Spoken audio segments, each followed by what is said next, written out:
Hi, this is Tony Maeda, and I am here to invite you to a premier event, Lucy at the World's Fair. And here to talk about it with me and watch it with me is a World's Fair authority who also moonlights as an Emmy-winning television producer, Mr. Albert Fisher. Thanks for being here, Albert. We appreciate it so much. Thank you. You have the enviable pleasure of being in charge of Lucille Ball for a day in August of 1964 when she came for the World's Fair. What is it like to be in charge of Lucille Ball for a day? Well, actually, I was one of many people that were involved in Lucy Day at the fair. I was one of the heads of television and motion pictures for the fair.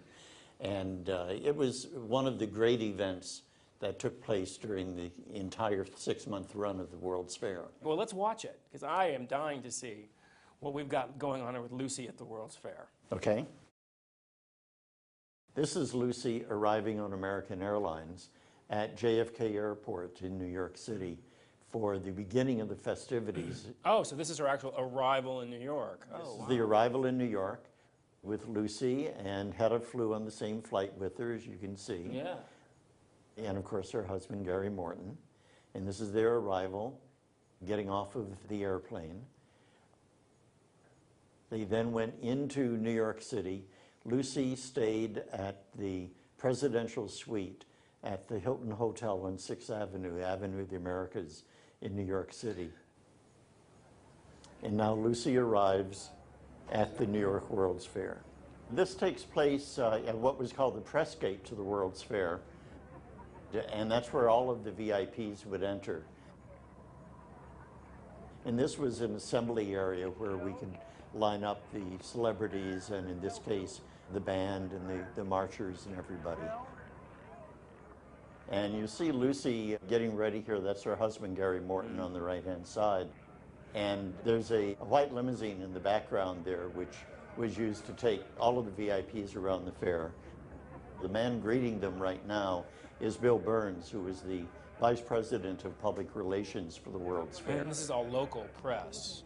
Actually, this is a mixture of both local and national press, because Macy's brought out over 100 members of the press from print media from all over the United States, from all of the major newspapers.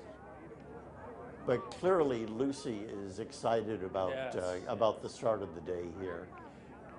And as you can see, there were a lot of photographers and cameramen that started at the beginning of the day and stayed with us throughout the entire, I guess it was about 14 or 15 hours that we spent at the fair. You might be wondering about these strange wigs. Yes, that was my next question, these wigs. Yeah, as the official band to accompany Lucy around the fairgrounds, we found in New Jersey a high school called St. Lucie High School. And so we got the band, the St. Lucie Cadets, to come and be the official marching band for the day. And they were all outfitted with these outrageously red clown wigs. I think originally they were wigs that were sold as part of Bozo the Clown outfits. Every member of the band had these, and she had great fun with it. Come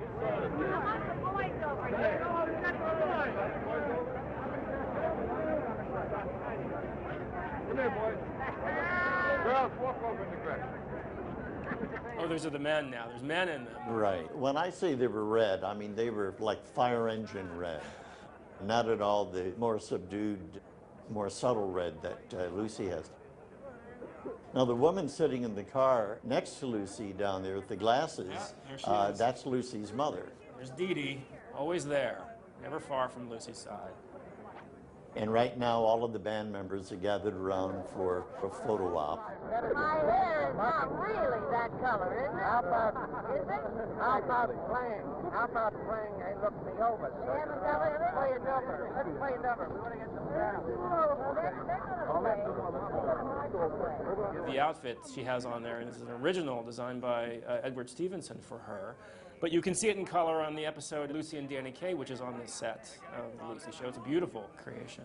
And this is one of 3 wardrobes that Lucy will wear during the course of the day. Now the band is assembling to start the actual march and parade through the fairgrounds.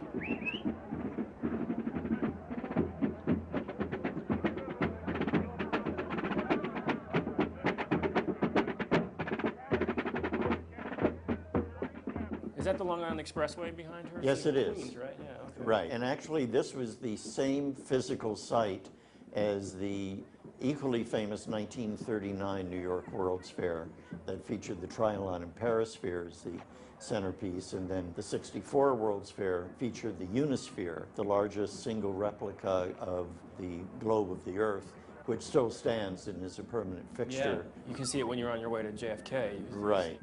I think Dee Dee's trying to get up there. She's trying to get in the back with Lucy. Yeah, as nice as an advantage point as this was for people to be able to see a celebrity like Lucille Ball going through the fair, sitting on the top of the car like that was not exactly a comfortable ride. I'm sure, but Lucy's up there, isn't she? She was there for the whole day and never complained once.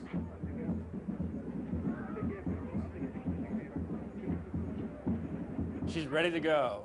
Look at her. Let's get going. Yeah, and you can see how she does some posing because the photographers will call out, you know, one more shot, Lucy, one more, over this way.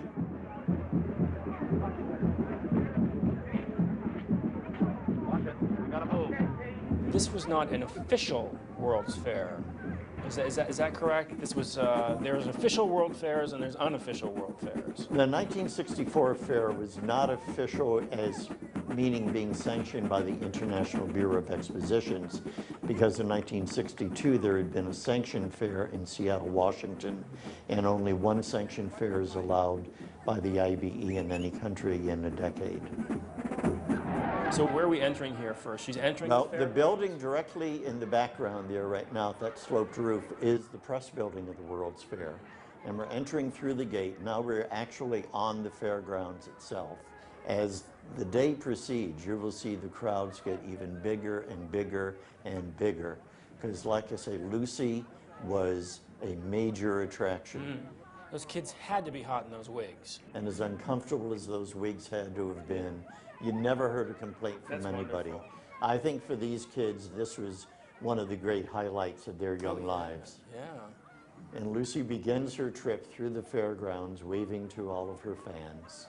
And the first pavilion adjacent to the press building was the Hollywood USA.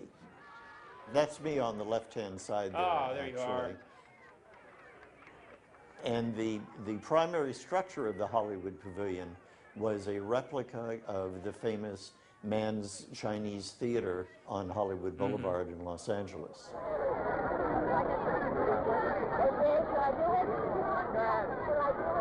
Yes, please.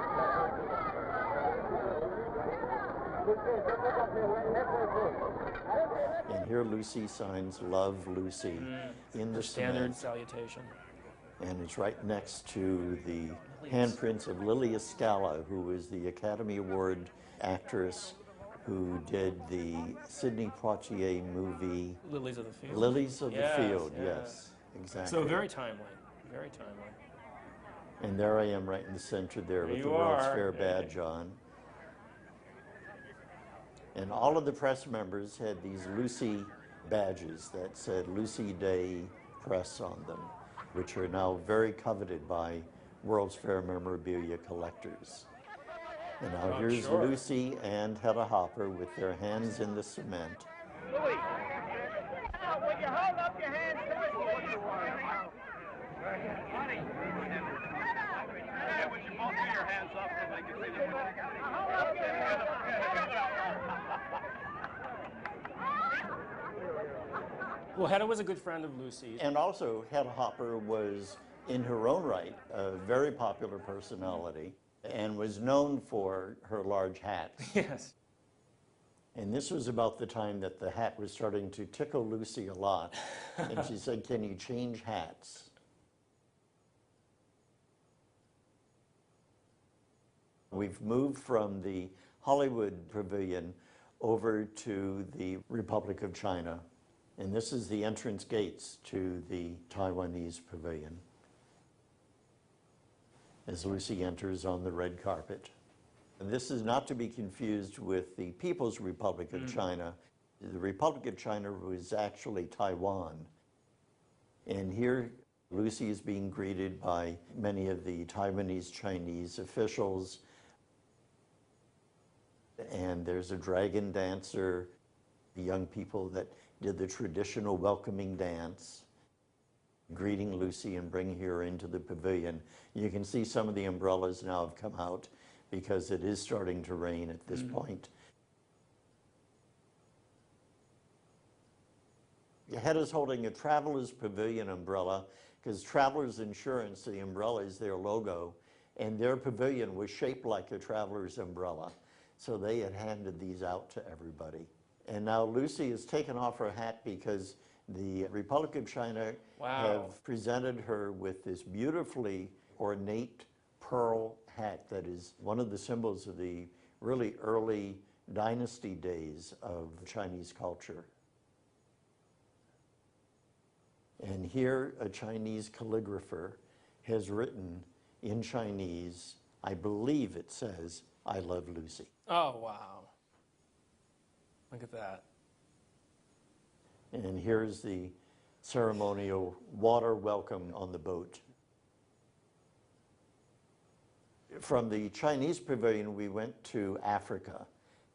The African pavilion was a very popular exhibit at the World's Fair. She's got a little doll with her. That was a little African ceremonial doll that was presented. Every place that Lucy went, the different international pavilions wanted to give Lucy a souvenir.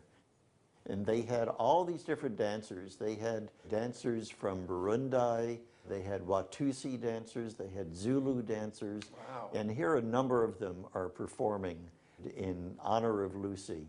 And Lucy was right down in the front row for all of this. Now, one of the attractions at the